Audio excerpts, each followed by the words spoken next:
አግብቶ ልጅ ለመውለድ ነው ብዙ ሰው የምታየው። አሁን ላይ ፍቅር ራሱ አለ ብዬ አላስብም። እሱ ያው እንደ መልኳ ነው እዛ ጋር ልወስን የሚችለው። ለምን ቆንጆ ብትሆንስ? ቆንጆ ካልሆነች እስቲ ካልሆነችም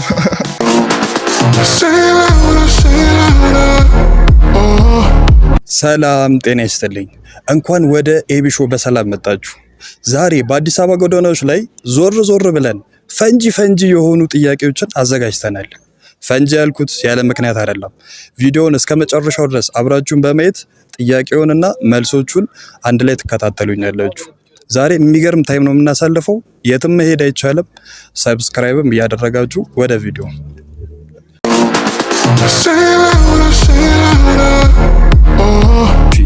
ሴት ልጅ የመጀመሪያ ፍቅር ጥያቄ ብታቀርብልህ ምን ይሰማል? ኩራት ወይስ መሸማቀቅ? መሸማቀቅ እንዴት ነው ይመጣልህ? ማለት ኩራትም አይመጣልህም፣ ግን ያው እንደማንኛውም ነገሮች ነው። ታቀርብልሃለች፣ አንተም ታቀርብላታለህ። ችግር የለውም ማለት ነው። ስለዚህ የሴትነቷ ክብር ላይ ምንም የሚቀንስብህ ነገር የለም ማለት አትወድብህም ምናምን። ለምን ቆንጆ ብትሆንስ? ቆንጆ ካልሆነችስ? እሺ ካልሆነችም ይቀንስብሃል ማለት ይቀንስብኛል። ስለዚህ የፍቅር ጥያቄ ብታቀርብልህ ይደብራል ነገር ማለት ነው። ማለት እንደዛ ይዘህ ከሆነም ጓደኛም እንደዛ ነው። ግን ችግር የለውም። ለማንኛውም እስቲ ካላችሁ ማቅረብ ትችላላችሁ። የፍቅር ጥያቄ መቀበል ትችላለህ? ትፈልጋለህ ነው? አሁን ትቀበላለህ? ከመጀመሪያ ጊዜ ለኔ ብታቀርብልኝ ይከብደኛል። እኔ መሸማቀቅ ነው እንደውም የሚይዘኝ። ስለዚህ በቃ ወንድ ልጅ ነው የፍቅር ጥያቄ ሲያቀርብ ብዙ ጊዜ የሚያምርበትም ወንድ ልጅ ነው። በሙሉ ዓለም የተለመደው ወንድ ልጅ የፍቅር ጥያቄ ሲያቀርብ ያኔ መሸማቀቅን ነው እንትን የሚለው። ስለዚህ ሴትነቷ በጣም ይቀንስብሃል ማለት ነው። ሴትነት ክብሯ በጣም ይቀንስብሃል። ኦኬ። ስለዚህ ሴቶች መጠየቅ እንጂ መጠየቅ የለባቸው ነው ባጭሩ። ያው ብዬ ማስበው እኔ እንደዛ ነው። እሱ ያው እንደ መልኳ ነው እዛ ጋር ልወስን የሚችለው። በእርግጥ መልኳን ማለት ሀሳቤ ገብቶሃል? ሴት ልጅ ነው ያልከኝ እንጂ ምን አይነት ሴት የሚለው ጥያቄ ጋንስ በቃ ጀስት ትወዳለች ምናምን ነገር እና የፍቅር ጥያቄ ብታቀርብልህ ፍቅሯን ወይም ክብሯ ዝቅ ይልብሃል ወይስ እንዴት ነው አንተ የምታየው? እሷ ያፈቀረችው ምን ነው የሚለው ትንሽ ሀሳብ የሚከተኝ እንጂ ሌላው ፍቅርን የመሰለ ነገር መቀበልን እንደኔ እንደዛ ነው የሚገልጽልኝ። ስለዚህ ኦልሬዲ አንተ በክብርን ዝቅ በማድረግ አታየውም ማለት ነው? አላየውም፣ በጭራሽ አላየውም። ዝቅ ብዬ ነው የሚቀበላት። ደስ ብሎ ማለት ነው? ደስ ብሎ። በጣም ጥሩ። ሁለተኛ ጥያቄ፣ አንድ ወንድ ለሴት ጓደኛ የሴት ጓደኛ መያዝ ጥቅሙ ምንድን ነው? ወንድ ልጅ ገርል ፍሬንድ መያዙ ጥቅሙ ምንድን ነው ማለት ነው? ጥቅሙ ማለት ወጪ ትቀንሳለህ። ለምሳሌ ወጪ እንዴት ነው የምትቀንሰው? ማለት ፍቅረኛ እስከ ማለት እኮ መጋበዝ አይቀርም ምናምን ነገር አይደል? ማለት ወደፊት የሚቀጥሉ ነገሮች አሉ። እሱን ነገሮች ወጪ የሚቀንሰው ማለት ነው። እሷ ጋር መኖር የማይቀር ከሆነ ለምን ሌላ ቦታ ባክናል ገንዘብ ማለት ነው። እና በዛ ላይ ልጅም ታተርፍልኛለች፣ ጥቅም አለው ብዬ ነው የማስበው። ኦኬ። ስለዚህ ኦልሬዲ ወጪ ያልከው አንተ ፎር ዘ ፊውቸር ለወደፊቱ አስበህ ነው ማለት ነው። ለአንድ ወንድ አንድ አባት እንዲሆኑ፣ ሁለት ደግሞ ፍቅረኛ ማለት ትልቅ ነገር ነው። የሆነ ደስታ ይፈጥራል። ቤት ውስጥ ብዙ ነገር አለ ብዬ አስባለሁ። የሆነ ለመግለጽም ይከብዳል። ስለዚህ እሺ ጥቅሙ ምንድን ነው እንዳጠቃላይ ስታየው ፍቅረኛ መያዝ ለወንድ ልጅ? ፍቅረኛ መያዝ በአጭሩ ጠቅለል አድርጌ ለመናገር አንድ በጊዜ ይገባል፣ ሁለት ደግሞ ትልቅ የሆነ እንዴት ነው ሰውኛ ኃላፊነት የሚሰማው ነገር ማለት ይሰማዋል እና ጥሩ ነው ብዬ አስባለሁ። እና ለኔም በዛው ብትፈልግልኝ። ፍቅረኛ የለህም ነው? ፍቅረኛ ኦኬ፣ እፈልግልሃለሁ። እሺ ምንም ጥቅም ያለው አይመስለኝም። ያው እንደ አስፈላጊነቱ ነው። ስለ አንድ ሰው አሁን የሚያገባው ብዙ ጊዜ አይተህ ከሆነ የሚያገባው ለምንድን ነው? ፋይናሊ እንትን ላይ ለመድረስ ምን ላይ ስለ አግብቶ ልጅ ለመውለድ ነው ብዙ ሰው የምታየው። አሁን ላይ ፍቅር ራሱ አለ ብዬ አላስብም። እንደ ራሴ ሳስበው ያለ ራሱ አይመስለኝም። ብዙ ሰው ለመውለድ ነው የሚጋባውን ፍቅረኛ የሚይዘውም እንደዛ ይመስለኛል። ኦኬ፣ በጣም ጥሩ። እሺ ገርል ፍሬንድ የማህበራዊ ሚዲያ ፓስወርድን ብትጠይቅህ ትሰጣታለህ? ወይም ፓስወርድ አለ አይደል? ወይ የፌስቡክ ወይ የቲክቶክ አልሰጣትም። ለምን? አይሰይ ግላዊ ነገሮች ናቸው። ምንም ነገር ባይኖራቸው ያው እኔ ምን አልጠይቃትም፣ እሷም እንድትጠይቀኝ አልፈልግም። ማለቴ እሷ የምትወዳት ከሆነ ከእሷ የምትደብቀው ነገር ከሌለ ምን ችግር አለው ፓስወርድን ብትሰጣት?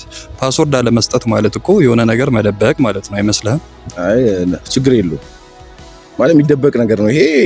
ለምሳሌ ባንክ አካውንት ምናምን ብዙ ነገር ይሄ ግላዊ ነገሮች አሉ።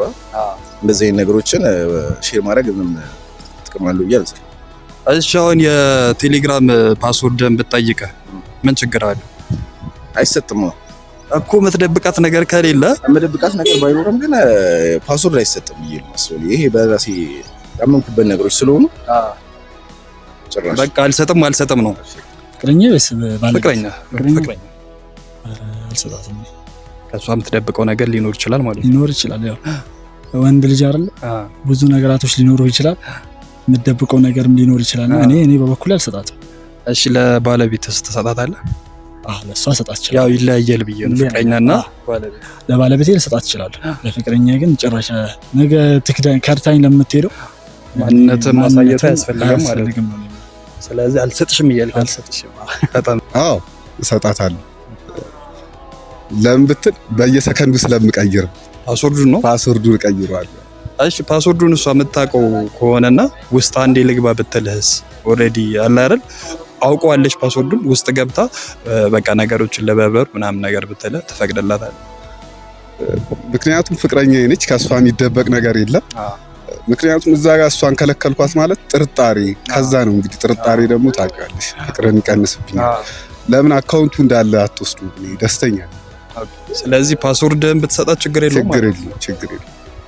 ልቤንም ሰጥቻት የለ። አንድ ሴት ስትቆጣ ወንድ ልጅ ማድረግ ያለበት ከሁሉ ነገር የተሻለው ነገር ምንድነው ብለህ ታስባለህ?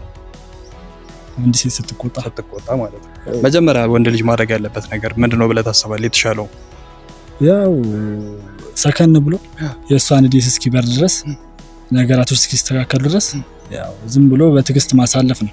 ያው ሴቶች ደግሞ ሲበርድላቸው ብዙ ጊዜ ራሳቸው ስለሆኑ መለስ ብለው ነገራቶችን እንትን የሚሉት ሰከን ማለቱ ጥሩ ይመስለኛል። በጣም ጥሩ። እንዴቷን ለማብረድ ጥለህ መውጣት ማለት ምንም ማለት አለ መልስ አለመስጠት ነገር መልስ ማሰጣት ይሻላል። ምክንያቱም መልስ መሰጣጣት ያብሳል ብዬ ነው የማስበው። እንዴቷ ሲመጣ ከፊቷ ዞር ማለት ነው። ከዛ ሲበርድላት ትደውልልሃለች ማለት ነው። ስለዚህ የዛኔ እንዴቷ እንዲበርድላት ዝም ብለሃት ነገር ከዛ በኋላ ደግሞ ኦሬዲ ከተረጋጋች በኋላ ማናገር ማለት ነው። የተሻለ ነገር አንድ መረጋጋት አለበት እና የሚፈታበት መንገድ እሱ የሚፈታበት መንገድ በጣም በተረጋጋና የሱ ውሳኔ በጣም አሪፍ ምላሽ መሆን እንዳለበት ነው። ስለዚህ እሷ ስትበሳጭ ምናምን ነገር እሱ ረጋ ማለት አለበት ነገር በጣም መረጋጋት አለበት።